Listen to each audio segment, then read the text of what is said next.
Right now, someone your age is being lowered into the ground.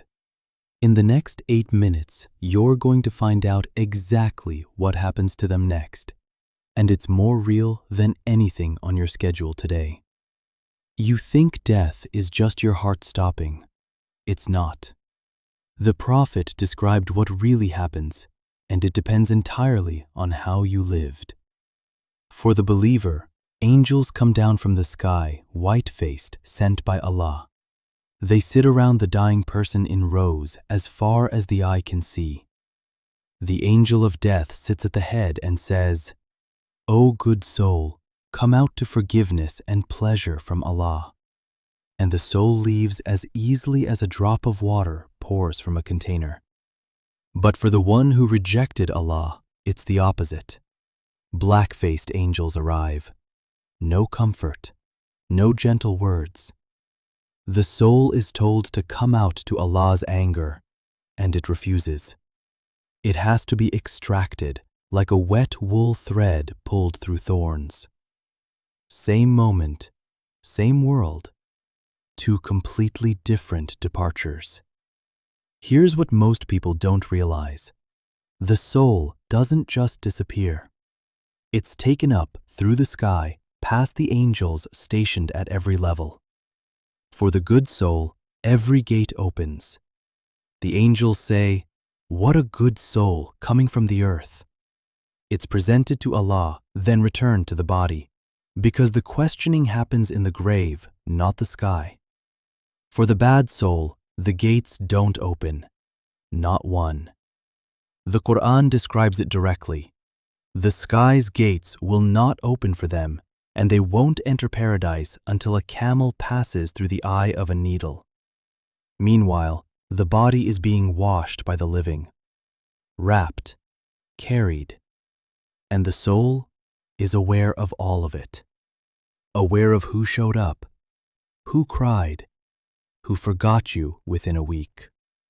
This is why the Prophet said the dead can be harmed by excessive wailing and can feel the funeral around them. You are not gone the moment you die. You're just somewhere you can't come back from. The moment the last person walks away from your grave, it starts. Two angels come, Munkar and Nakir. Dark, terrifying to look at. They sit you up in the grave and ask 3 questions. Who is your Lord? What is your religion? Who is this man who was sent to you? Pointing to the Prophet. If you lived for Allah, the answers come out of you like they're written on your heart. Because they were. My Lord is Allah. My religion is Islam. This is Muhammad, the messenger of Allah. A voice from the sky announces, "My servant has spoken the truth." The grave is expanded, filled with light from paradise. But if you spent your life avoiding this exact question, you'll say, I don't know. I heard people say something." And you'll be struck once, so hard the whole earth hears it except mankind and jinn. The exact same 3 questions. Everyone gets them. The only variable is you, right now, today. Here's a detail most people skip. Even good people feel the grave close in. The Prophet said if anyone could have escaped the squeeze of the grave, it would have been Sa'ad ibn Mu'adh, and even he was squeezed. For the believer, it's brief. A tightening, then it opens up wider than the eye can see. A man of beautiful face and clothing appears and says, "Receive glad tidings of what pleases you. This is the day you were promised." "Who are you?" And he replies, "I am your righteous deeds." A window to paradise is opened. The fragrance of Jannah enters the grave. For the one who wasted their life, the grave squeezes until the ribs interlock. A hideous figure appears. "I am your evil deeds." A window to the fire is opened instead.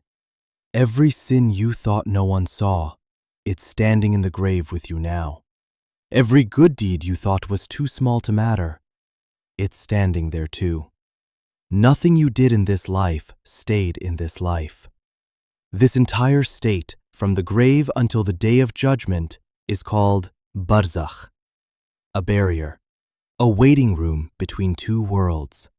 The Qur'an says, "Behind them is a barrier until the day they are resurrected." Not a fixed number of days. It could be a night's sleep or 1,000 years. No one knows, and no authentic hadith gives you an exact count. What is confirmed is this: your grave becomes either a garden from the gardens of paradise or a pit from the pits of the fire, before Judgment Day even begins. The scale of your reward or punishment is already set the day you die, and the only thing that decides which one you get is what you're doing with your life right now while you're reading this. Not what you plan to do next year. Not, "I'll fix it during Ramadan." Right now. Today. This is the only input that matters. If you've been avoiding this thought, that's exactly why I made this video. Every prophet, every scholar, every verse about the grave has one purpose: not to scare you, to wake you up. Allah didn't tell us this to torment us. He told us so we'd still have time to change the outcome. The 5 prayers you've been skipping, that's your grave. The Qur'an sitting closed on your shelf, that's your grave. The sin you keep repeating and telling yourself you'll quit later, that's your grave. You still have time to make it a garden instead of a pit. Say astaghfirullah right now. Mean it. Then go pray, even if it's been years. The 2 angels are already assigned to you. The only question left is what you'll tell them. Ya Allah, make our graves gardens from the gardens of paradise. Ameen.